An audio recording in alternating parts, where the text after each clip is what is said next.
Hey, what's going on, Triple Diamonds family? What's up today, fellas? What's up, what's up? If you are tuning in, watching, I'm just live for a chat. I'm going to be working in my office here and thought that I would come on down and go live while I'm working in the office. Got a few different things going on today. Putting together some more shelving for some things. We have a lot of breaks up that aren't full yet, that are close. So I'm on to encourage you guys to fill those breaks. We can start ripping at any time today. But yeah, man. What's going on today, fellas? How you guys doing?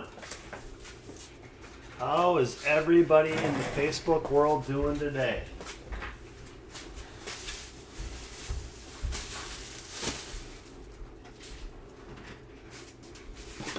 I know all of us at Triple D, we're doing really good.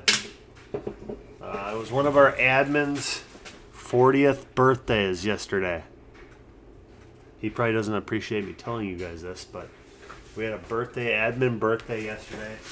I think we had some customer birthdays yesterday as well.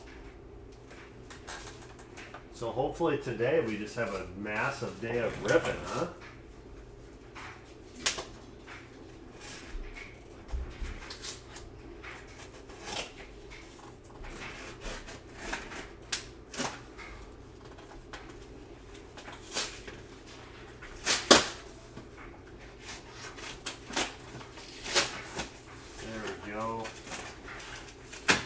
Man, throw up some comments if you're in here watching. Throw some comments up if you're in here watching live. Let me know what's good, fellas. Let me know what's good. We got a couple people watching. We're going to talk about sports today. We're going to talk about some movement in probably the card market today. There's been a lot of movement. Certain players. Prices are going up. Well, you know, probably tell you guys some of my sleeper picks on who to invest in. We're gonna start talking about that kind of stuff.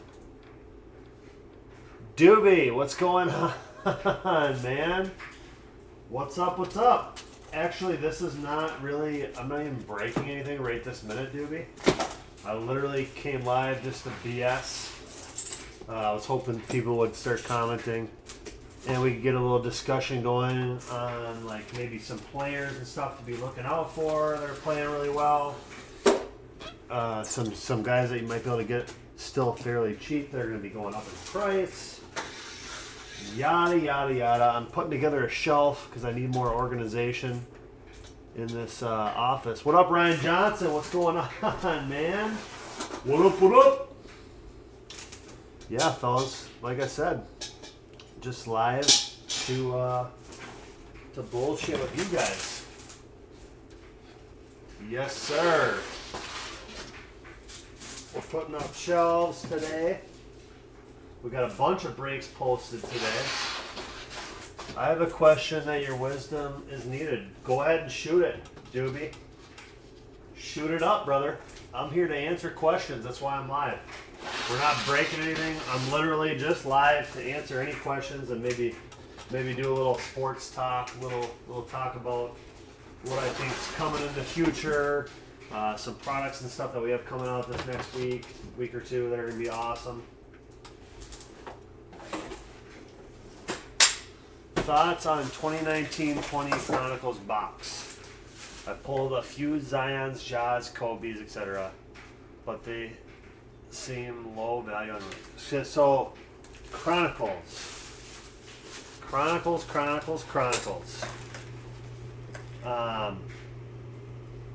You're right.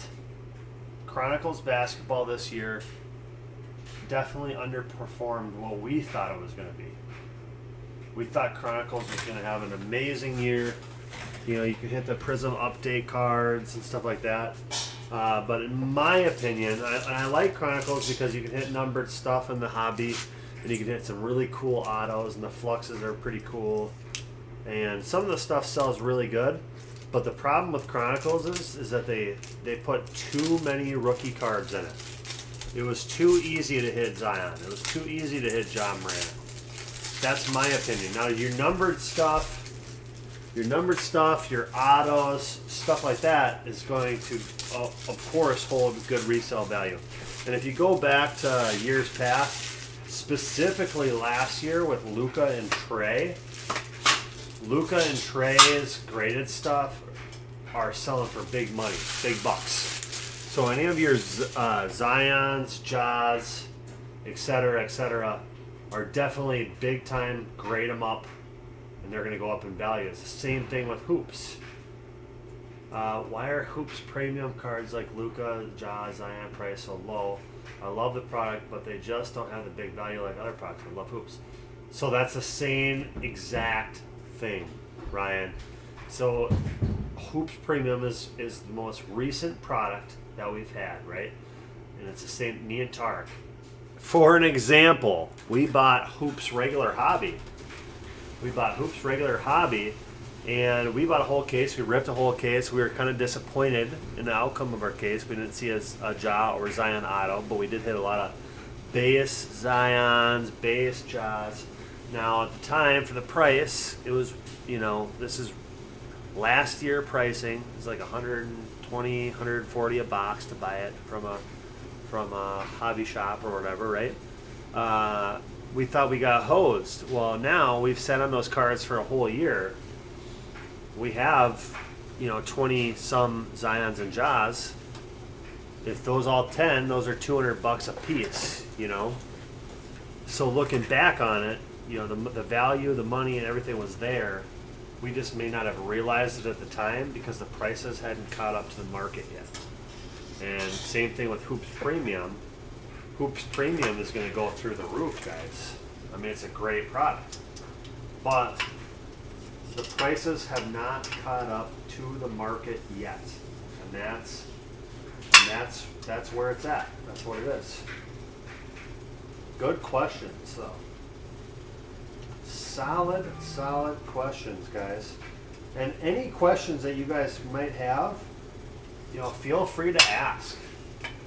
That's why I wanted to come live today. Literally, I'm working on building a shelf and stuff that OG Tarek got for me. And I wanted to be able to answer some questions if you guys had any questions on anything at all.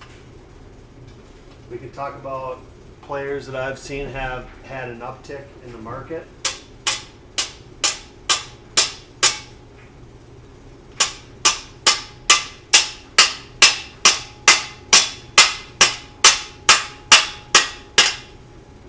I think there's some legit players that are going to be making a big splash in the market, man.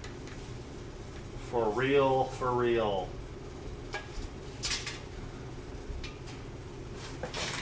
So any questions that you guys have, I'd love to answer them. If you're wondering what players I think are going to be up and coming, I always say it live. Some of the players that I specifically like a lot, but sometimes I feel like I should listen to my own advice.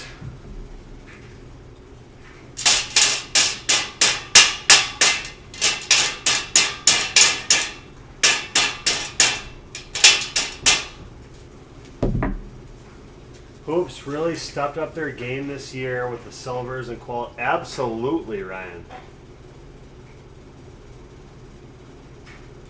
You're 100% right on that. I really like Hoops this year.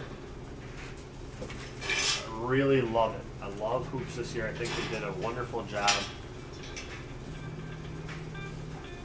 with their products. I think they're doing a wonderful job with their products. I mean, it's just one of those things. Just one of those things, fellas.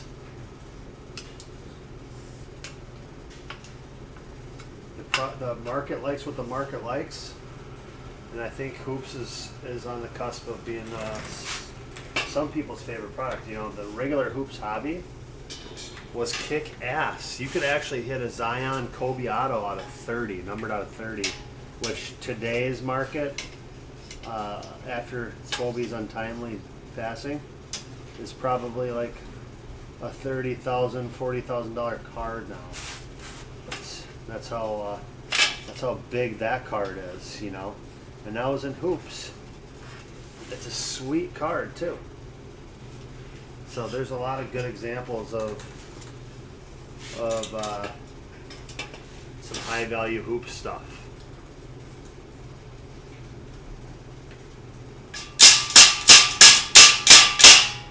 With any new product that comes out,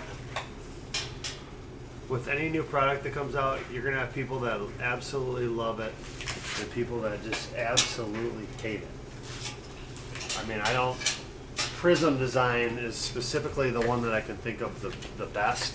It's the best example. People absolutely hate it when it comes out, and then when the next year comes out, they're like, man, I just love the design of last year's Prism. Why is this year's Prism not? They should have just stayed with last year's Prism design. It's like, well, I mean, I have picture messages of you saying that you hate it.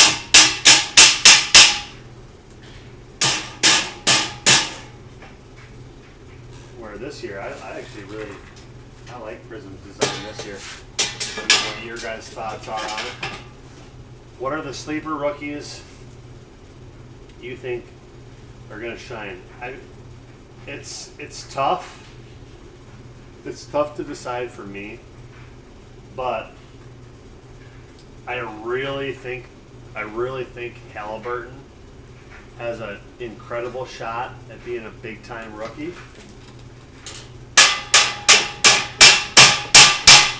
Obviously, we already have a snapshot of what he can do. He's been playing, and he's been playing really well.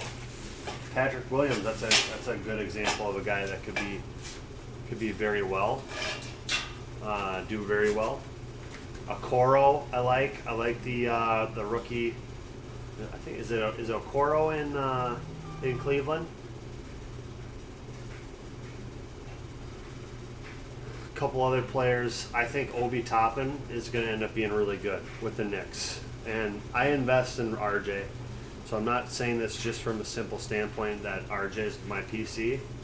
I do believe that the Knicks are on a big time uptick, and it's going to be fun to watch that team play.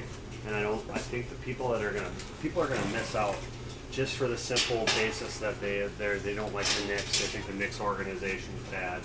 Cole Anthony can be a very good player. Obviously, LaMelo and Wiseman. Wiseman is going to be a killer. He's a stud, man. What do I think about Garland? Garland was playing really excellent basketball. Now, Garland's one of those guys that we had said prior to the year last year that we thought Garland was going to be a good player. He just needed the minutes. He needed the time, right? So the simple little snapshot that we got to see of Garland this year, I feel like kind of validates what we were saying last year. The kid can play basketball. The kid can flat out play basketball. But here's the deal. You have to have that right situation come about. And Cleveland is a right situation for any rookie to make an impact. You know, a lot of people were collecting KPJ last year and stuff, and I think they made the wrong pick. I think Garland was clearly the better player. Got an RJ Purple Disco and Hoops today. That's sick. If you look at Garland's stats from this year when he was getting the minutes and stuff before he got injured, holy moly. You know, he's looking like a clear first or second option on that team. You know, obviously Colin Sexton is probably taken over as the clear-cut all-star on that team. But Garland really looks like a good second option on that team. And in Cleveland, I think it's safe to say they're not going to be a playoff contender this year or probably next year. They might get another nice draft pick next season, depending on how their season finishes out. Garland could be a really sneaky player, especially if you can get in cheap. And I think the price market is still there to get in cheap.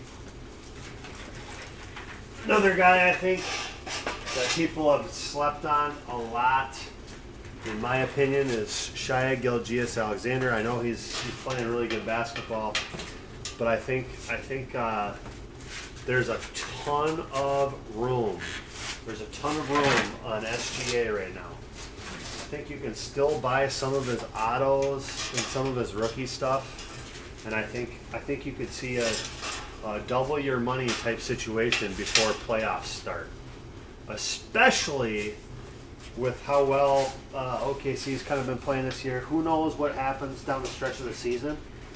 But I think SGA is a guy that you guys might be able to invest a little bit of money in and see a double your type profit on SGA before the end of the year. I seriously believe that. I've personally been looking for specific SGA cards to add to my little card portfolio. I mean, the guy is good. He's a good player. So something to look out for in the near future is SGA. And that Oklahoma City Thunder team, say what you want about OKC. They seem to have a real eye and knack for talent. I mean, look at Kevin Durant. Look at Russell Westbrook. Look at James Harden. I mean, these guys have been picking winners for a long time there in OKC. So it's something to look forward to.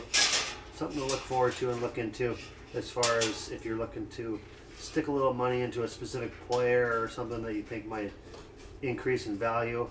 I think you could double your money on SGA over the course of the season.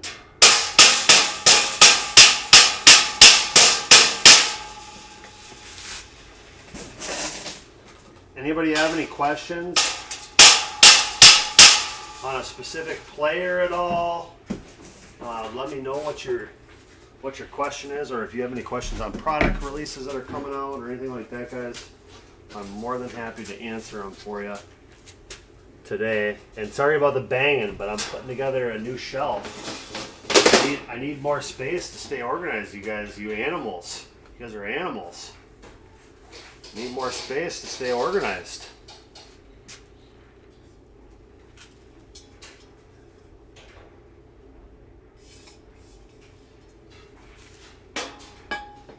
And I really do appreciate you guys throwing up some comments and stuff. It makes it, that's why we're here. You're a good multitasker. My wife would probably disagree with that statement.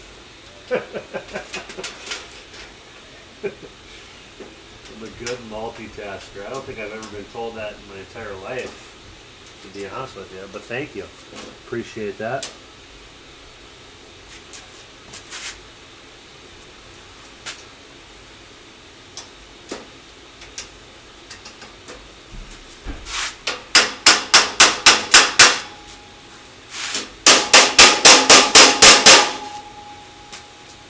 Do you think Zion Chronicles cards are worth holding on to? I think they're worth grading. Absolutely. Any rookie card that you think, Zion type player specifically, absolutely, Michael. Absolutely. I think he has the potential to be Zion has the potential to be a perennial all-star. Definitely could be in contention for some scoring titles. If he gets if he develops his jump shot some more and can better his passing ability. He passes the ball really nice, but if he gets that ball, it's like a ball first option on offense. You could see his assists taking a big uptake. The dude could be a humongous player. He already is a humongous player. We already know that. But I'm saying as far as being like a top 1-2 player in the league, like there's that potential there for Zion to blossom into that role.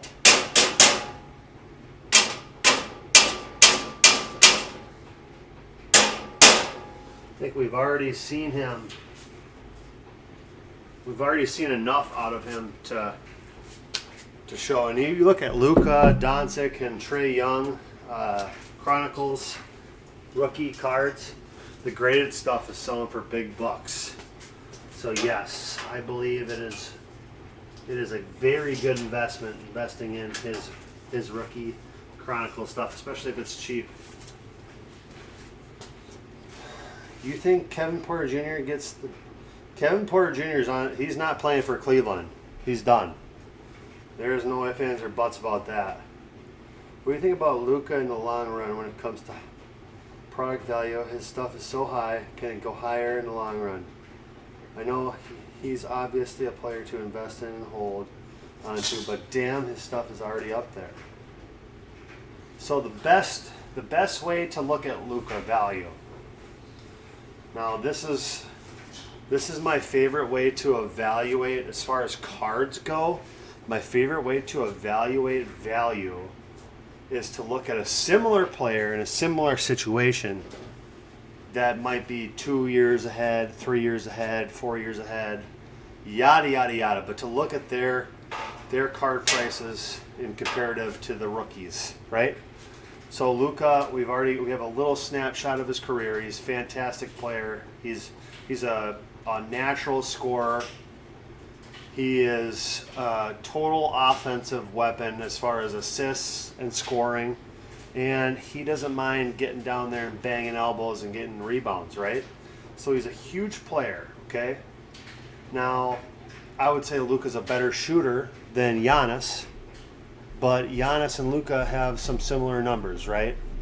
And if you were to take a look at the Giannis Prisms, which obviously is a little bit different as a first-year Prism basketball, or second-year Prism basketball would be Giannis's rookie year. And obviously the pop is a lot different on Giannis Prisms comparative to Luka's, right? But I would say Giannis would be a kind of comparable person to compare prices between Luka and Giannis. You go look and see what a Giannis silver BGS 9 sells for. And tell me Luka doesn't have any room to go up. You'd be shocked. I mean, you're talking $20K for a 9. Between 15 and 20K for a 9 for a Giannis. So Luka's 9s are, I think they just crossed like 3,200 was the threshold there. 3,200 would have been the threshold on a Luka Silver 9 right now, is what they're selling for. So I believe that, yes, absolutely, if Luka continue the play that he's doing now, and the big thing is, you know, they're in a similar situation. Luka and Giannis are both on teams that Giannis makes Milwaukee a playoff contender. Giannis makes Milwaukee a championship contender. Luka has the ability to make Dallas that same way, but they need pieces. Both of those teams need pieces to get the job done. So I would say, you know, if Dallas was able to add another superstar, and it looked like they could start making some championship runs, I don't think there's a better player to invest in other than Luka, to be honest. That's my opinion. I think he's going to see Giannis-like prices for his rookie stuff, and I actually think he's going to overtake Giannis. I think Luka specifically, if he can continue on the same trajectory that he's on, and if Dallas can add another piece there, I mean, the sky is the limit. The dude could win multiple championships, and you're not going to be talking about Luka living up to any sort of hype. You're going to be talking about Luka as one of those Mount Rushmore type basketball players. It's incredible. It's incredible the numbers he's putting up, and I mean that's what I'm getting at. And it might take the right player there to be in a combination with Luka. You know, it's a wonderful thing to say. The state of basketball today is just awesome, man. There's so many good players in the league. It's so fun, so much fun to watch basketball. I'm enjoying every minute of it. I don't even get to watch a lot because I'm live so much during the evening. But I'll tell you what, I sure do enjoy looking at the stats and seeing what each player is doing and reading the headlines and talking to you guys and pulling their cards is a blast. You know, certain rookies and stuff start going off. I mean, there's nothing like pulling a Zion or a Ja for somebody. You know what I mean? It's exhilarating. And I think just the age that we're in, having all this stuff at our fingertips, being on our smartphones and you know the cards and the breaks and everything else that's going on, I really just love the state of the sports. You know, a lot of people were disgruntled and stuff with the way the NFL handled the Colin Kaepernick situation and the way NBA has handled Black Lives Matter and this and that, but I am in total disagreement. I think the state of the sports today is better off than it was 5 years ago. I think we're in a golden era, and sports cards are leading the way for real. I agree. Okay, no more new comments. I'm reading your guys' comments as I'm building this shelf.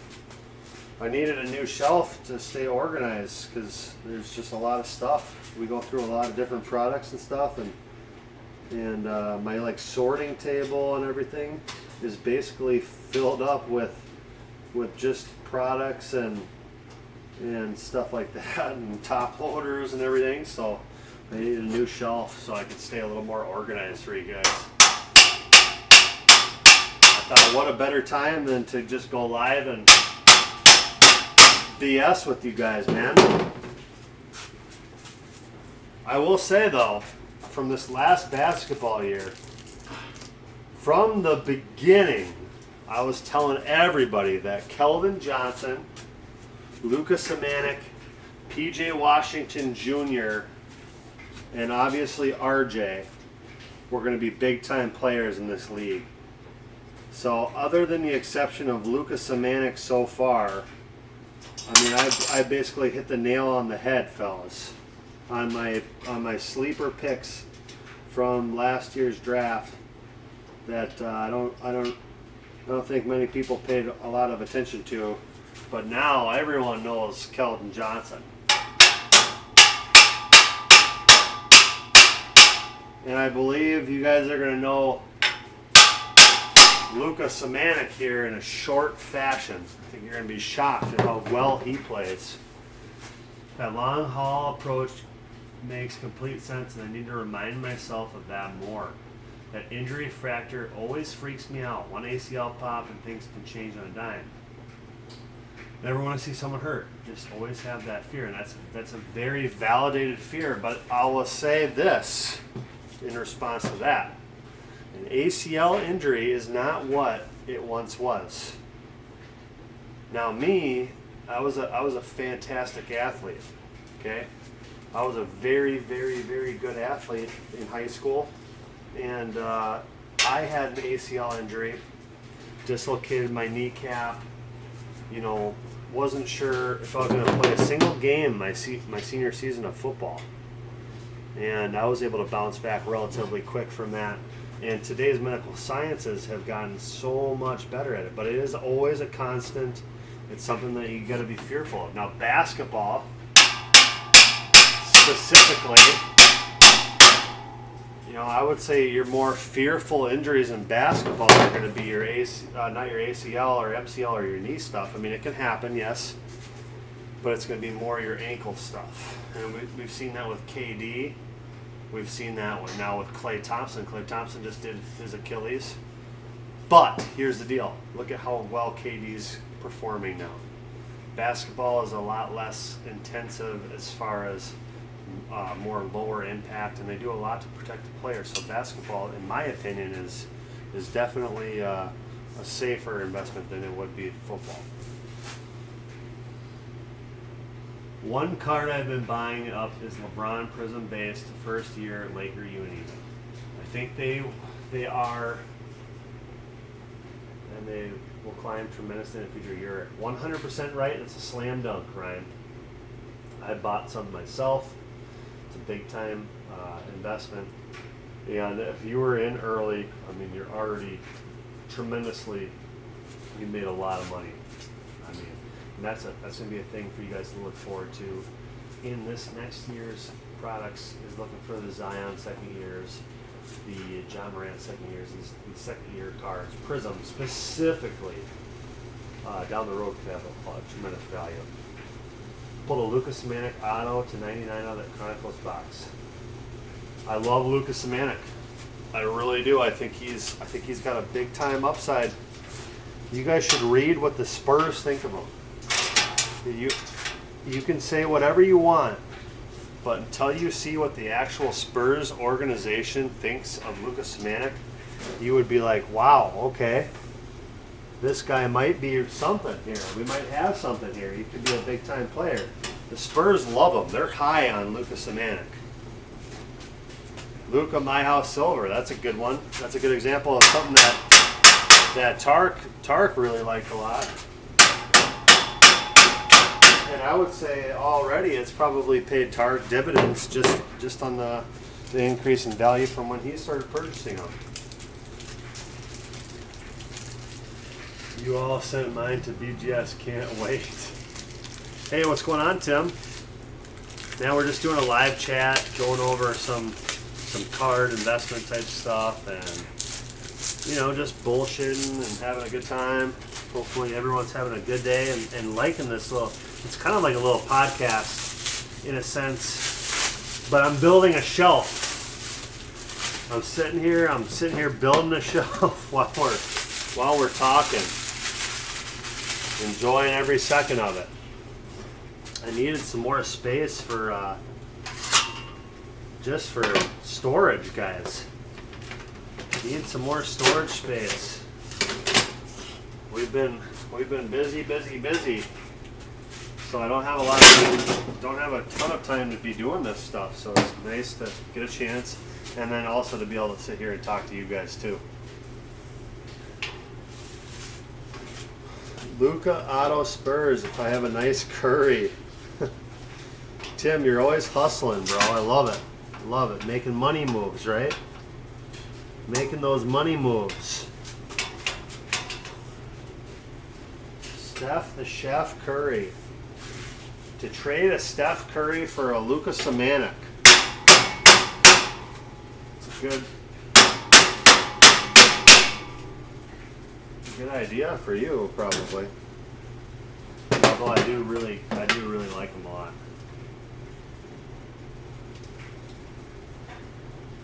Just talking investments gets me caught up. So how much will Rodgers' stuff rise after his second Super Bowl? Oh man, hit me with a good one, Ryan. I don't think he wins. I don't think he makes the Super Bowl, but I would say Rodgers is there. His value is there. His value is intriguing. He's a blue chip athlete. He's a blue chip athlete already. If he was to win a Super Bowl and an MVP and a Super Bowl MVP, then yes, his stuff will rise. I don't know how much it would rise, because he's already considered one of the GOATs.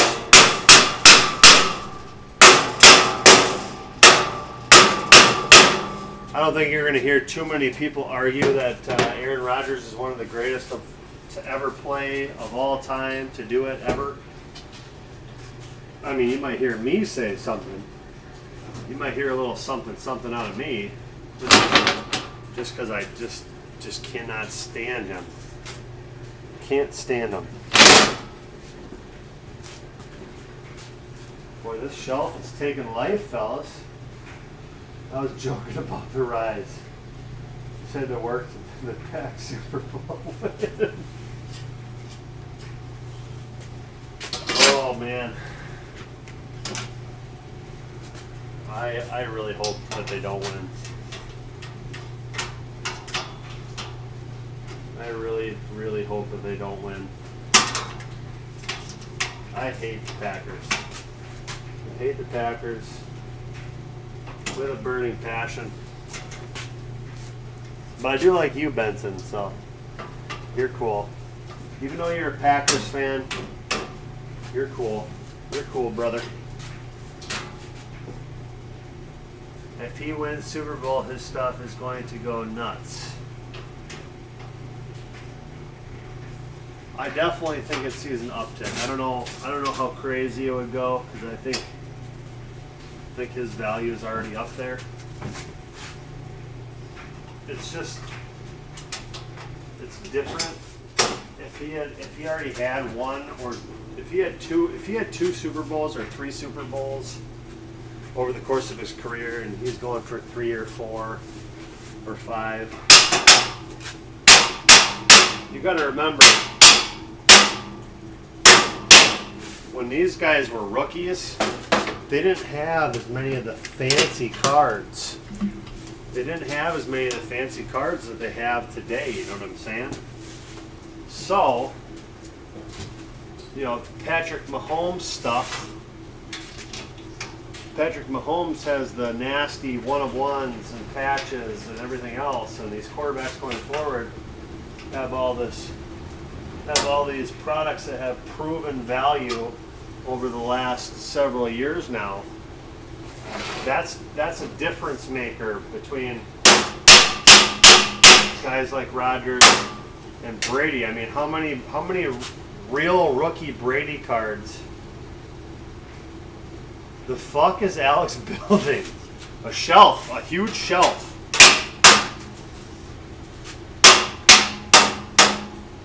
I'm live building a shelf and talking sports. Talking sports, the sports card world, and value as far as getting in to investing in sports cards. I also gave some of my rookie players that I thought are going to be studs.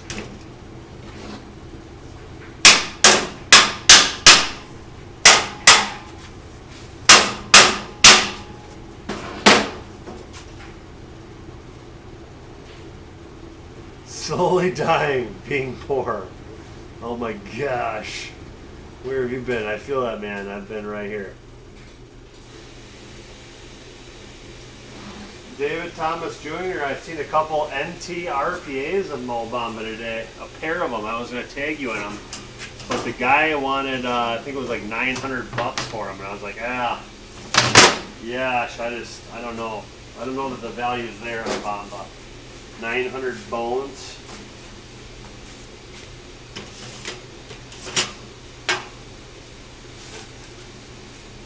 Davis has a sweatshop going. I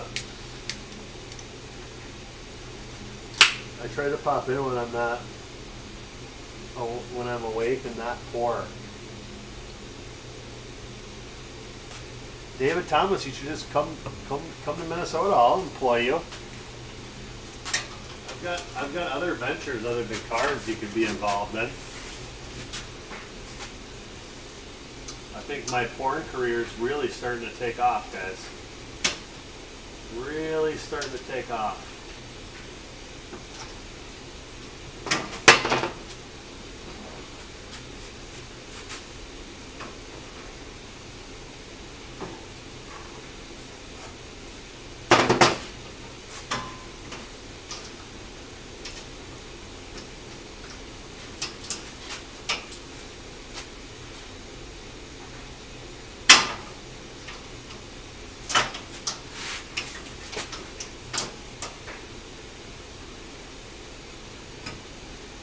No one wants to live in Rhode Island anyways. David Thomas. I don't even think you want to live in Rhode Island.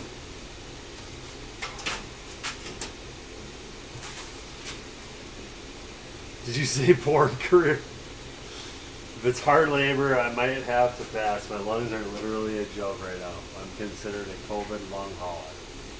Oh my gosh. Are you going to work that into your comedy set? It's a good one.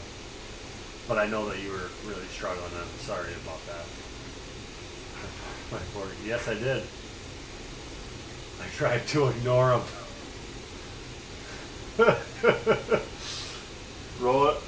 Tark, have you been to Rhode Island? That's where the Warak crew is from. David, you should be a part of the Warak crew, bro. Man, those guys are blowing up. They're such good rappers.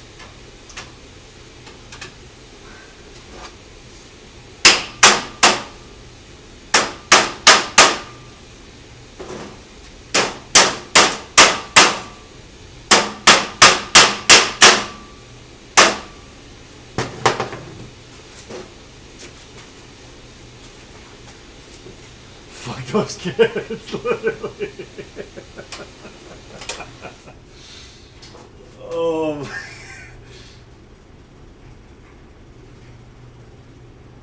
I've blocked people for posting.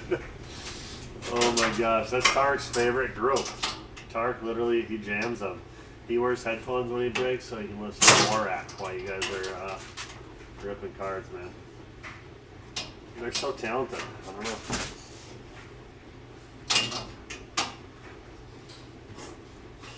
I can't even say that without like laughing, dude.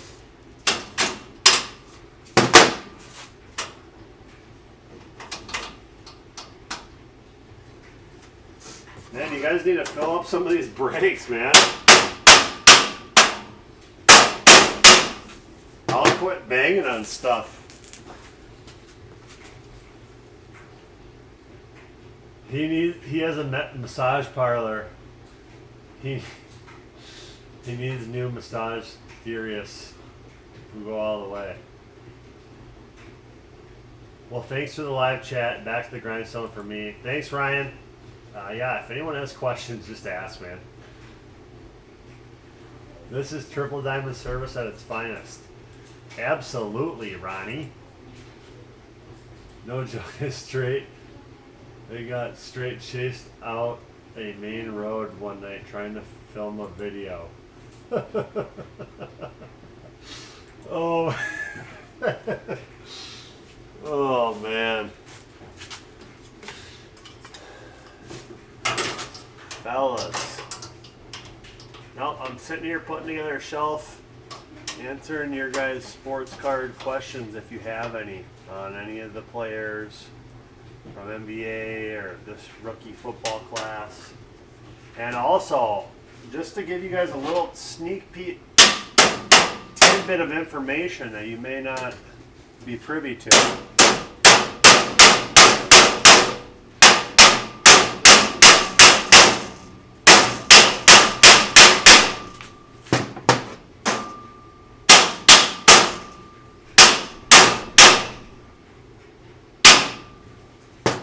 This week,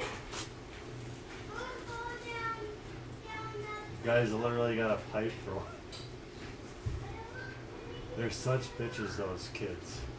They act so hard, but you notice most of their videos are like in the woods or their backyard. Sounds like me trying to find it. Beat it up like you stole something. Hey-o! Ronnie, you got jokes today. You got jokes today. I love it.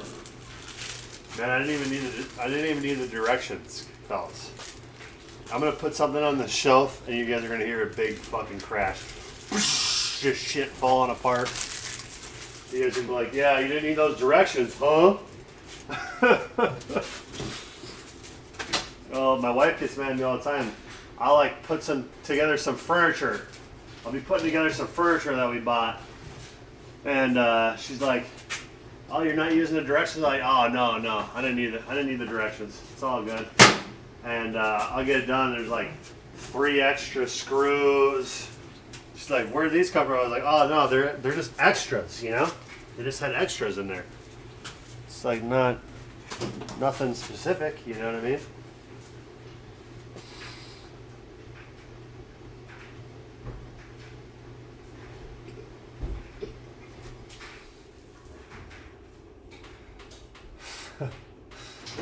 What do you think about product pricing in the future? Shit is killing me. Well, here's the deal. So the pricing debacle. A lot of people are going nuts over the Donruss prices.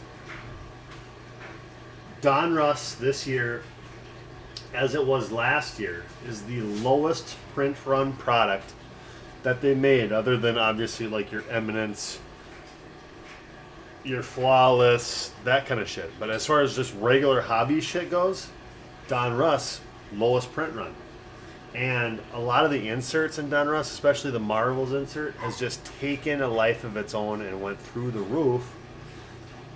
So that's why Donruss is so expensive. For one thing, you know, let's say you're a card shop or whatever, and you're allocated 6 cases typically of a basketball product, or 10 cases specifically of a basketball product. You know, the Donruss product release, you know, you might be looking at 1 case. You know, a fifth or a sixth of what you're normally used to getting is an example of why it's so expensive. Do I think every product is going to continue that trend? I don't know. But I will say that the products, the print run, the production levels by Panini will not increase this year. They don't have the ability to increase production. So it's going to be very similar to this last year. While the demand for products, the demand for cards has gone up significantly. So if you look at that product base versus demand base trajectory, that's why the products are selling higher. Panini can simply not produce enough products, nor do they necessarily want to overproduce product. And the demand has gone so much higher because there's so many new collectors. There's so many people that are getting into it.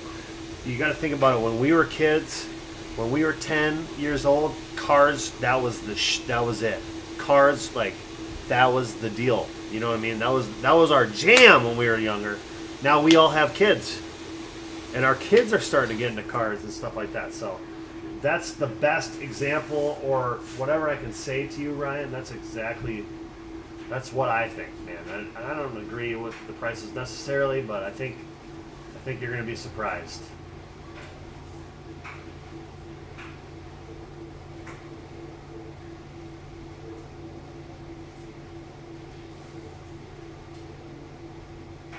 Do you think it's smart to grab a few hobby boxes of this year and last year and hold for a few years? Absolutely.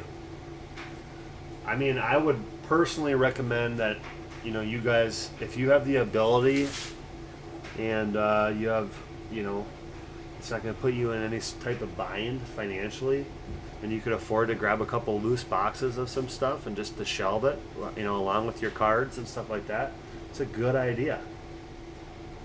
It is a very, very good idea. Sealed wax goes up in value just like cards do.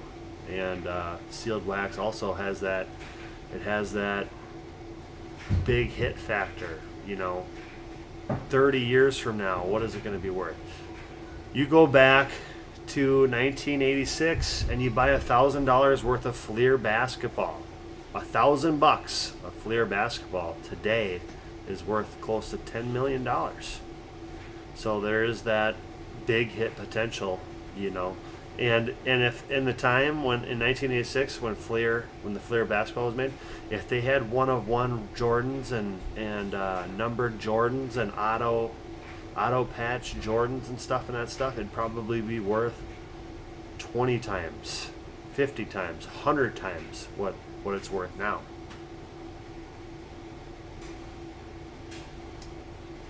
They just keep going up, but supply and demand is key. Their production levels have not increased, but the price is going up because the demand is so much higher. The problem is you have people that are willing to pay the $1,200 for a Donruss hobby box. They're going to pay it. They want it. And so the demand is there, and basically it is what it is. Pokemon, we know. Want to know what I think the play is in sports cards? Yeah, what do you think? PSA 8/9 vintage in all sports. Vintage, old school sports cards are huge. Huge. But I would say there's certain eras. I mean, you can skip a lot of the 90s base and stuff like that. A lot of the 80s base you can skip. But some of the 90s, there was a lot of really awesome 1990s inserts. Uh-oh, guys. I found more clips. You think 90s? You're talking 90s? The 90s short print stuff, the 90s inserts, stuff like that, yes. But 90s bases will never, ever, in my opinion, be anything. There's just too many. There's so much. To put it into perspective, to let's compare it to Prism basketball of this last year. 1990s tops compared to Prism basketball. You could probably stack up 1990s tops and stack them up in a single file fashion and go around the moon, back to Earth, back to the moon, back to Earth, back to the moon, back to Earth several times, where today's Prism, you wouldn't even reach the moon. That's the difference in the production levels. So I don't necessarily agree with that, but you may be right.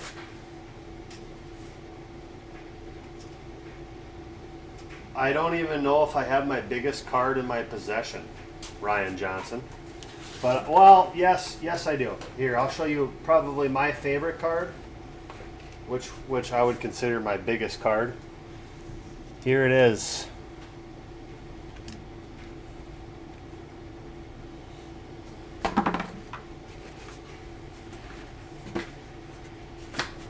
The production level in the 90s far exceeds today's production level. Now today there's a lot of different products, but the reason why today's stuff is worth so much more is because you have the short print, you have the numbered cards, the auto patches, the autos. That's probably my favorite. It's a LeBron out of 5 patch auto. So that's obviously up there. I've got some stuff at PSA, some stuff at VGS, some of my better stuff that I really love a lot. But yeah, that's probably one of the ones that's up there. Let's see here. I might have something else.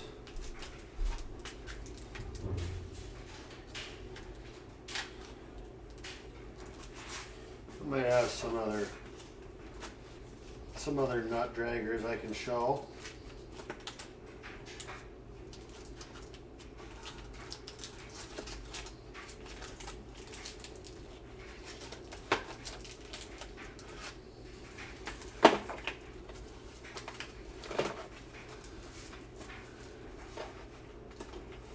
I've got a lot of stuff, like I said, that's at PSA, BGS. Alright, let's see here.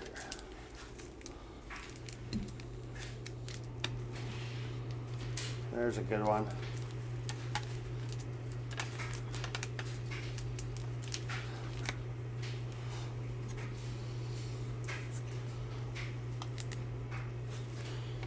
That's one of my faves. Then we got the Jason Tatum rookie. Little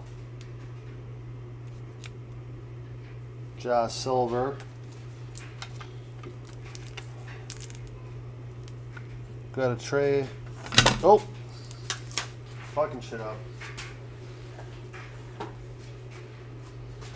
You and me both, especially since meeting these guys.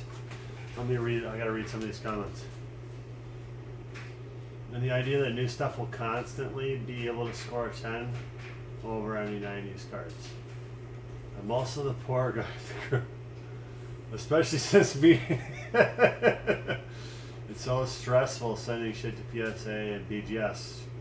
Shit, the postal worker says, "Would you like to insurance?" I say, "Yes." "How much?" "Oh, 12,000. And they give you that look. I was poor before. I'm just hoping I won't be poor after. Rookie move. I got a lot of stuff at PSA. You know, I've got over 100 cards there. So it's, you know, it's one of those things. I would say I didn't send my cards in as early as I probably should have.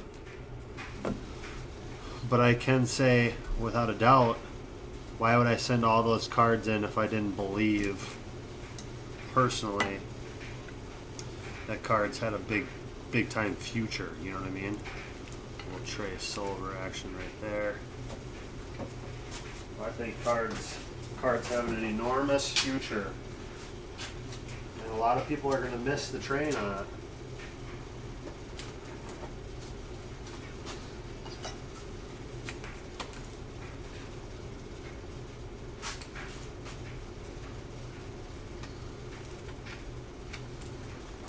Some of my other favorites, I'll just lay them down flat.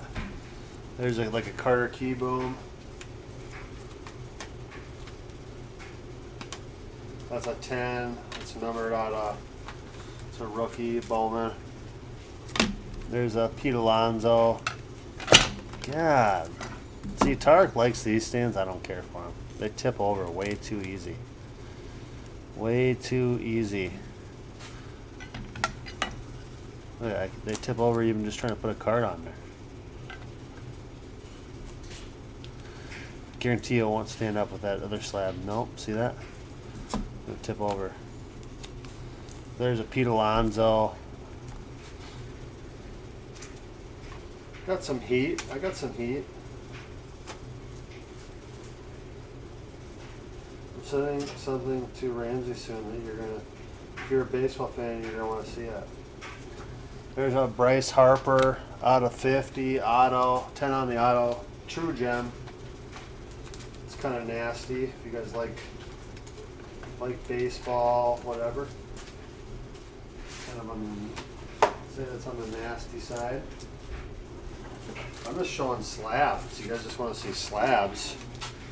With Jason Tatum, PSA 10. This is a Pop 4 Kobe, Scorers Inc.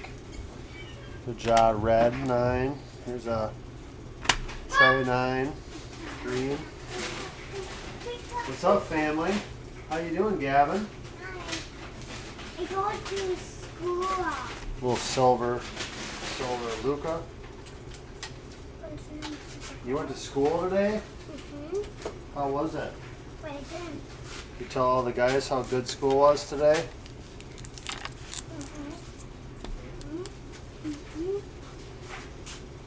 School was good?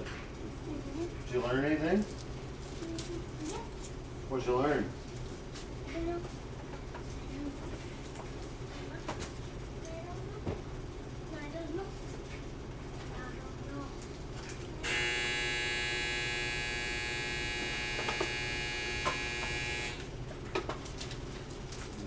Yeah.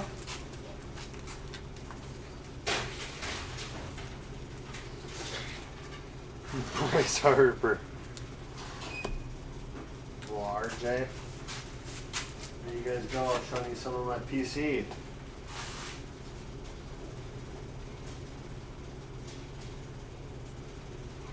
I finally got the shelf built. Babe, what do you think?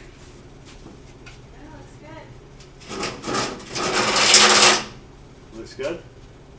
I should have probably built it where I wanted it, huh? Would have been smart. Wait for me, I got my medicine.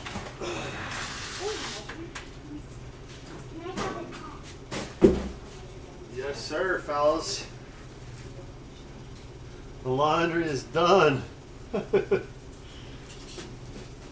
Collapses. I think it's going to. I hope it doesn't. But it could. It might. It might. You don't know. You want to measure how tall the tape is? Or how tall the shelf is? Okay, I got it up top there. You tell me what it says down there at the bottom. Look and tell me. What does it say?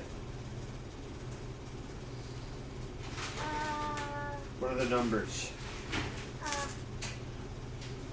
5, 4. 5, 4, so that's gonna be 54, right? Yeah. Okay, but I don't think you went all the way down to the bottom, right? So we want to hold this up so we see how tall it really is. We'll put it up there. Okay, and we're gonna go all the way down to the ground. Now we're gonna go like this. What does it say all the way down there at the bottom? Go read it. What number is it? 55. No, it looks like 70. Yep, 70. That's 70. There you go. 7. Thanks for helping me measure the shelf. I was curious how tall it was. I'm gonna run, fellas. I'm getting tired. Catch y'all soon. Hey, see you, David. Nice chit-chatting with you, man. Appreciate it.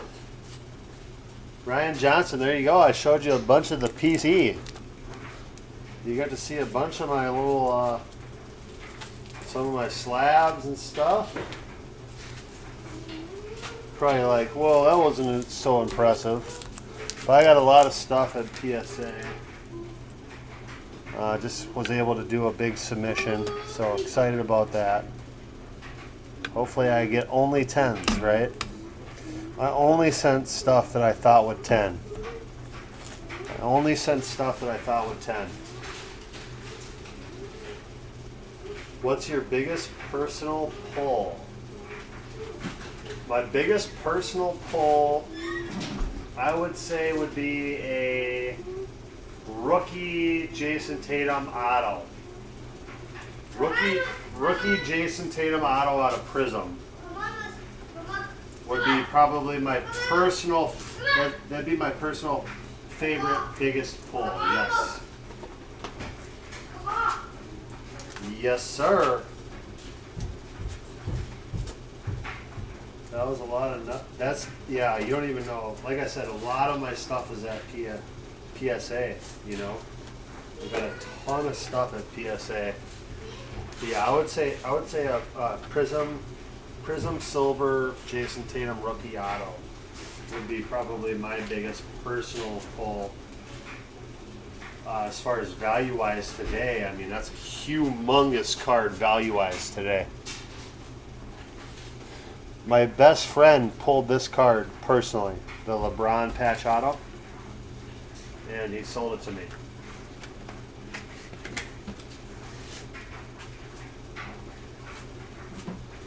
I would love to hear what your biggest personal pulls were. I'm going to be working on getting this shelf where I need it and whatnot. So if you guys want to throw up some comments and stuff, let me know what your biggest personal pulls were. I absolutely love it, and I love the idea of knowing what you guys have pulled on your own, or even with us. Like, what was your biggest hit that you've hit with us? Like, I would love to hear that too. That's super fun to me, because I know I've pulled some absolute, just unbelievable nut draggers over the last year and a half for a lot of you guys. So I'd love to hear that.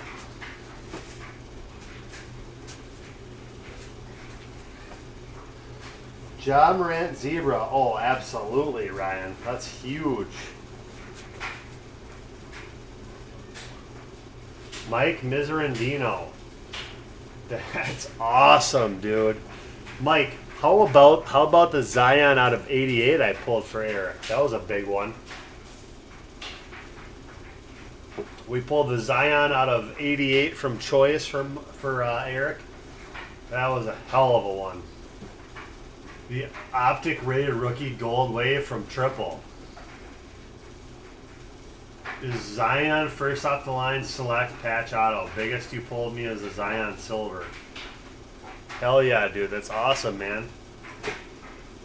Dude, I love it. I love it, love it, love it, guys. Yeah, if you're in here watching, what's the biggest pull that you've ever pulled personally? And what is the biggest pull that we've pulled you here in Triple Diamonds? That Zion out of 8 got a BGS 10, I remember, dude. Dude, it was a perfect card, Mike.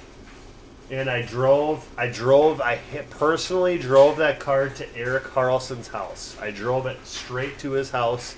He met me out on the driveway. And I believe we embraced. We were so pumped. We were so fired up. I'm pretty sure we hugged each other and I gave him the card. That's how big of a card that thing was. It was awesome. Such a great card, man. Beautiful card. Beautiful card.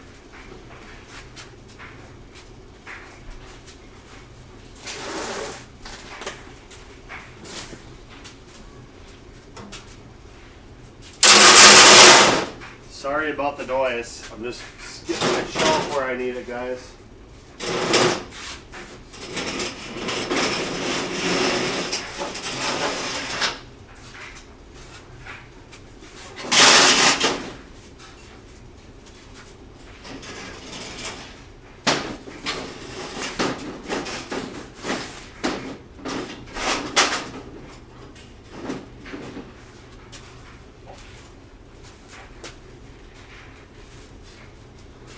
Have I dealt with raw card reviews?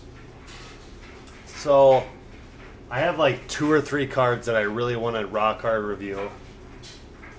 I've actually asked this question to a lot of people, and yes, we do raw card reviews. It's a hard question to answer, really. I would say going from like a BGS 9.5 to a 10, a PSA 10. It depends on what your BGS 9.5 is. Now, are you talking true gem, gem minus, gem plus? And the statistics on them turning over, and this is sending you're talking about raw cards. Excuse me. So raw card reviews, I've had a Zion 9.5 raw card review from a card show, and it sold exactly the same as what a 9.5 would sell for. I didn't send it actually into BGS. I just sold it as a raw card review, and it sold exactly what a 9.5 would sell for. So that in itself, I think you're probably pretty solid if you were to send it, fairly quick.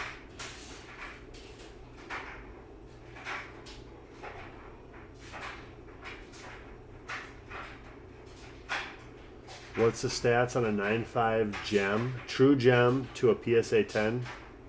So I would say a true gem to a PSA 10. What seal is used to guarantee you don't swap it out of the raw review? It's a very true statement. I mean, no matter what, if you send a card that isn't a BGS raw review to BGS, they're still going to grade it. I would say your likelihood of a card that 9.5 is a raw card review to 9.5 at BGS is probably very high, especially if it's something that you personally bought, or if you think the card really does look like a 9.5, it's probably 80%, I would say. But as far as like a graded card review, to cross a true gem 9.5 to a PSA 10, if you were to leave the true gem 9.5 in the case, if you were to leave it in the BGS case and send it, I would say you're probably looking at a 10 to 25% ratio on them crossing it to a PSA 10. If you were to crack it out of the BGS case without damaging the card, cleaning it, wiping it down, sending it to PSA, I would say your odds probably increased 2x. That's my opinion.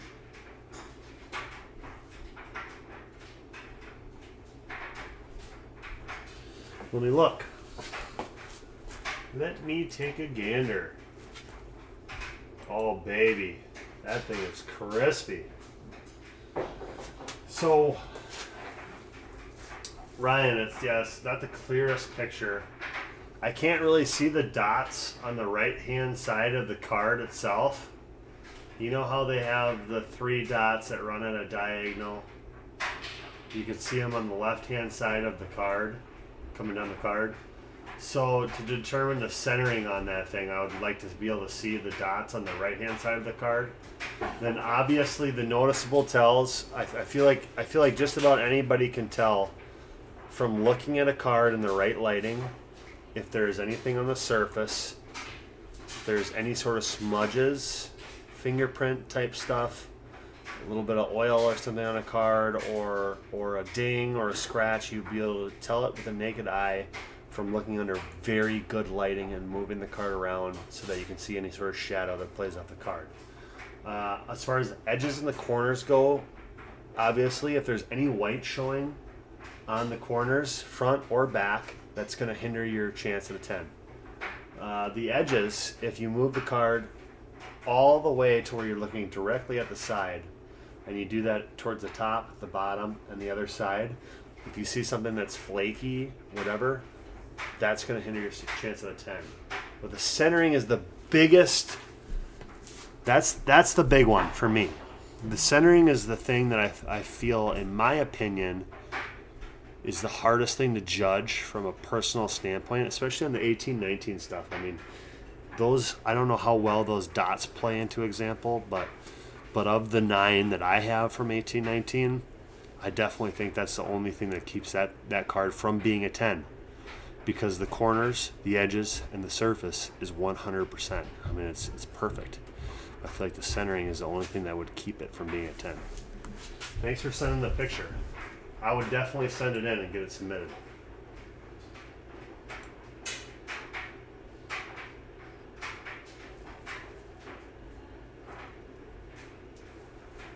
Keep them coming, guys. If anybody has questions, I'm literally live, not to sell anything, nothing, just live to answer any questions that you guys have about your cards, about players, about grading, anything that you guys have a question about. I'll do my best to answer the question for you guys.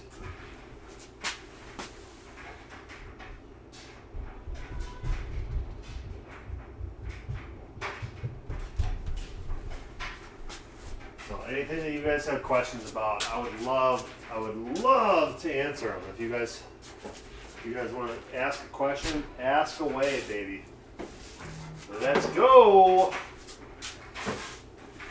Oh, I'm so excited about the shelf, guys. I can make some room here in my office. I've been needing a shelf.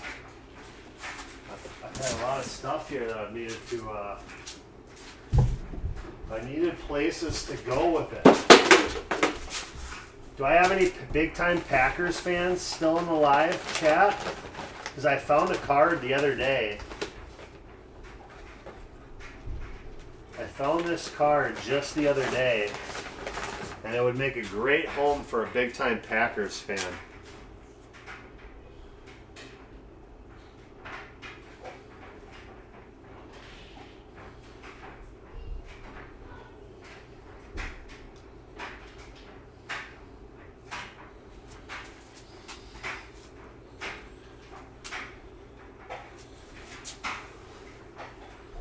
Found this card just the other day when I was going through some of my old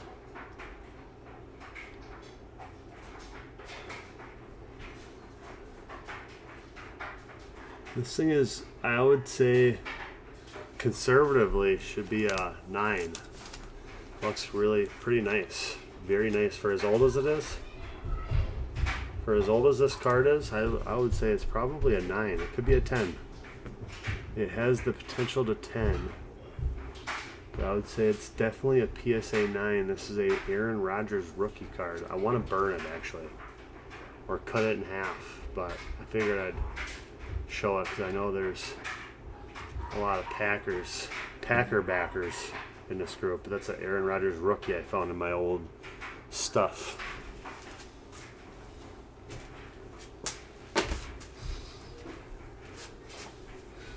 Go fill that playbook prism. That's right. Yeah, fill up the brakes, guys, while we're on live talking, BSing. Go fill them up.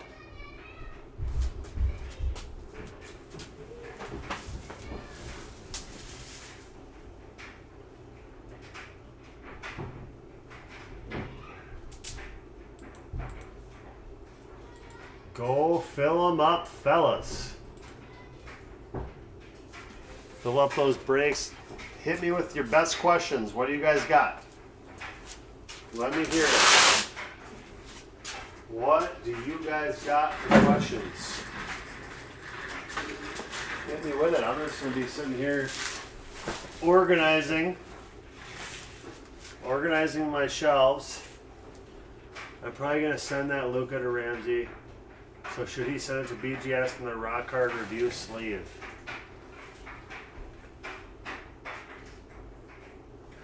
Ryan, that's a super good question.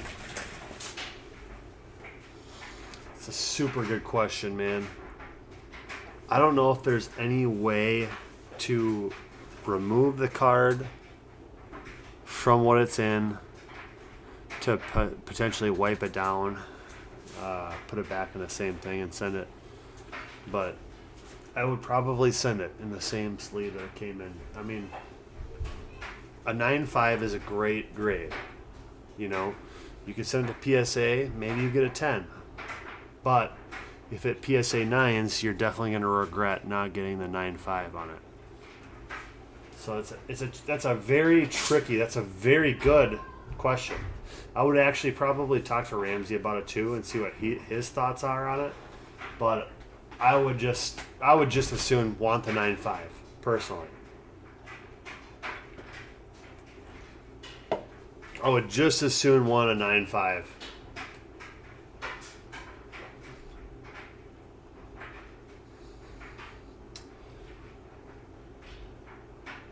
Yeah, if you could peel the sticker off and have a way to put the sticker back on so that it looked exactly the way that it was, I would probably remove the card, wipe it, make sure it's wiped down really well, and then put it back in to the same sleeve, same sticker, and fly it right to BGS. That's what I would do.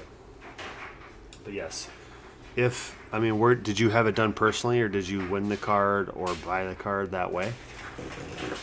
Did you have it done at a card show or something?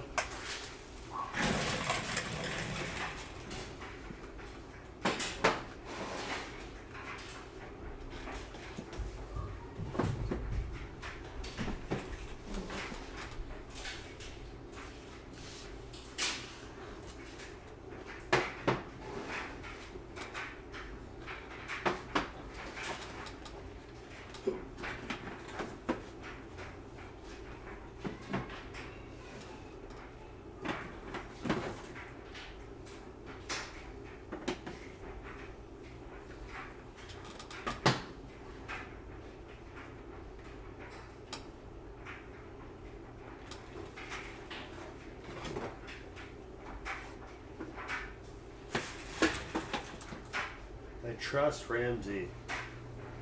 I'll let him do what he thinks. Ramsey's doing a really, really fantastic job with our grading.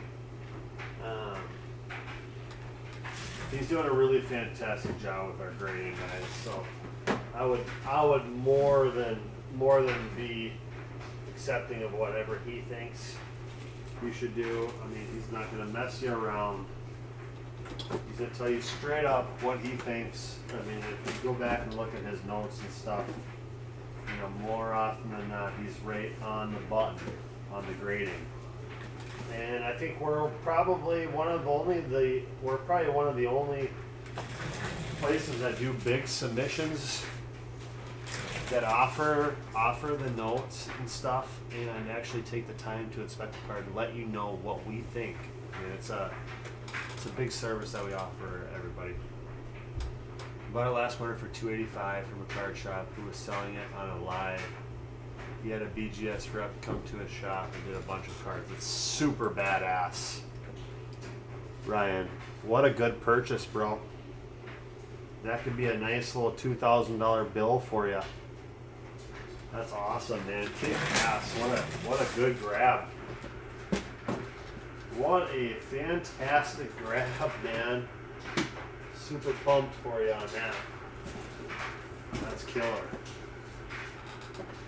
Killer, killer, killer.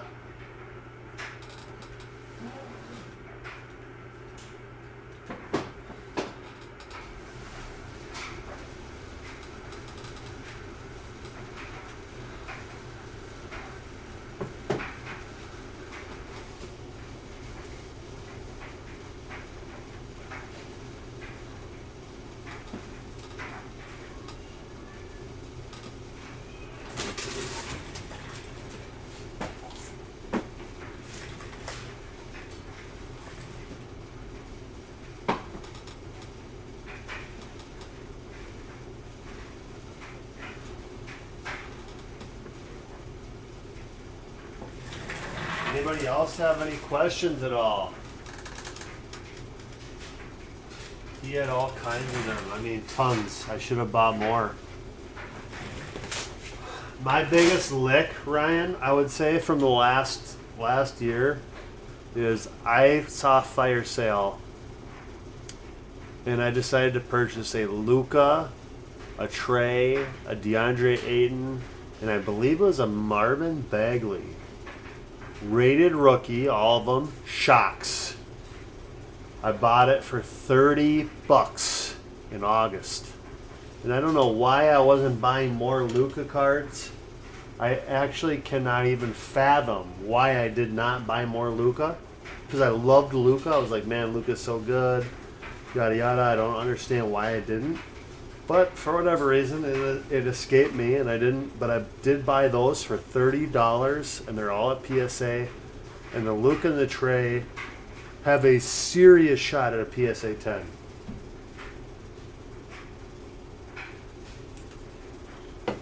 Yeah, $30. $30 frickin' dollars, man.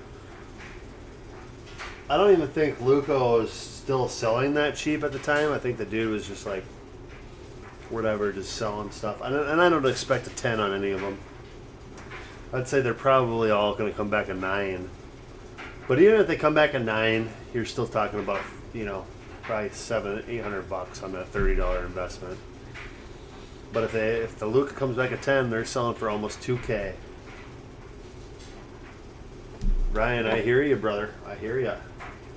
But then again, you can say, yeah, those were the days. Those were the days to be buying, and we didn't really necessarily understand that.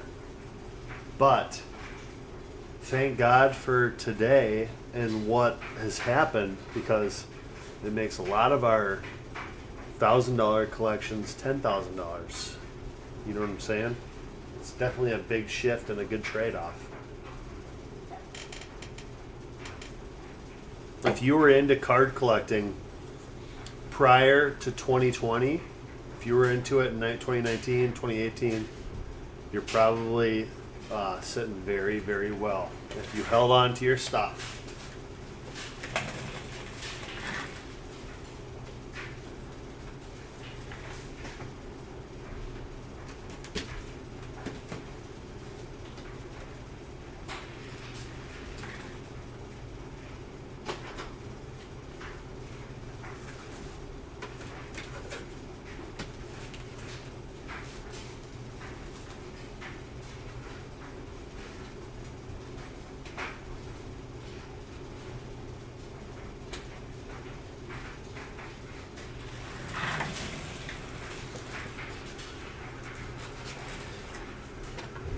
Oh, definitely, dude. It's been crazy. It's been awesome.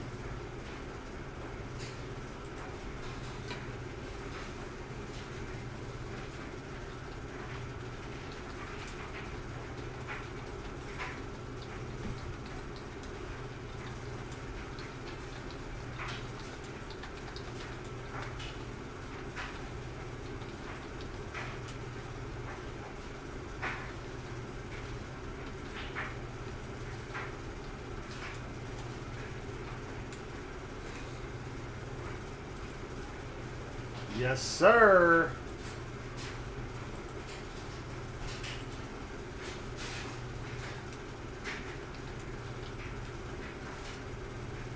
let me know what you guys think.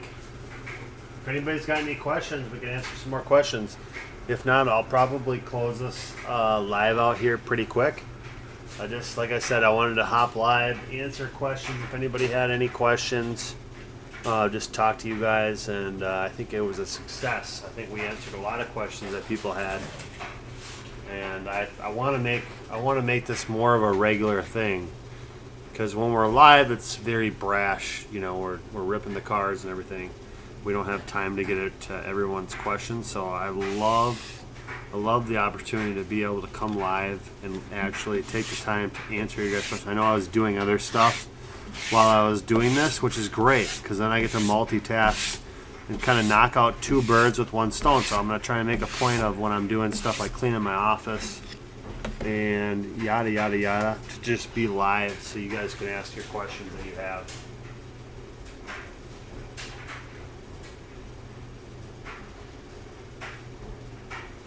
Bill pulled a blue Luca, question mark. Are you talking about last night, Ash? Was it William Barcombe? Because I do remember a blue parallel status symbol Luka Doncic being pulled last night, and I want to say it was William Barcombe was the one that hit it. Yes. Like I'm 90% certain.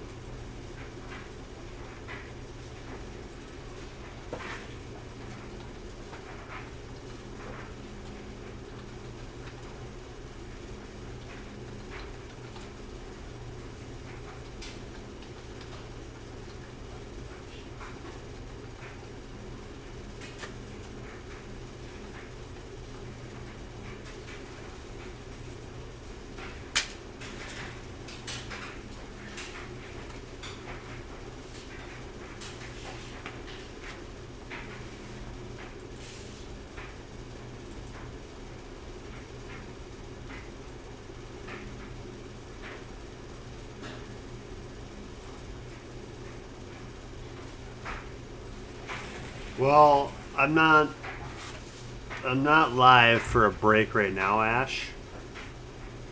I've actually been live for probably an hour, maybe longer, maybe an hour and a half.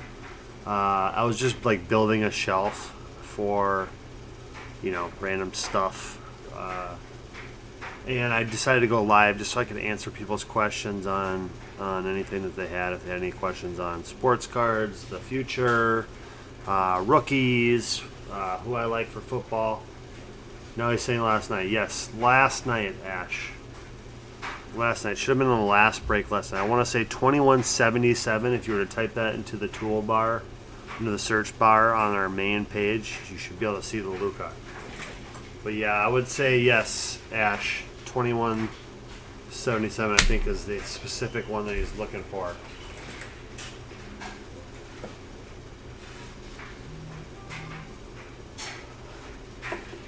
Oh, I don't have the teams on my, I didn't have the teams on my specific post. But yes, sorry about that. I did have teams posted. I didn't even know you were sitting there lurking watching, Tarek. Absolutely. It should be 2177, Ash. You should be able to type it right into the search bar on our main page. And I appreciate it. Thank you very much. All right, guys. Well, I'm going to hop off of live.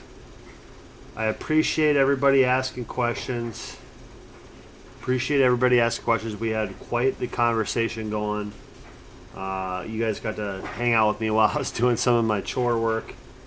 But yeah, I really do appreciate it, guys. And if anybody ever has a question, or you're curious about a player, or you're curious about a product, or anything, me and the other admins, we're so willing to answer those questions. That's what we're here for. We're here to help you guys.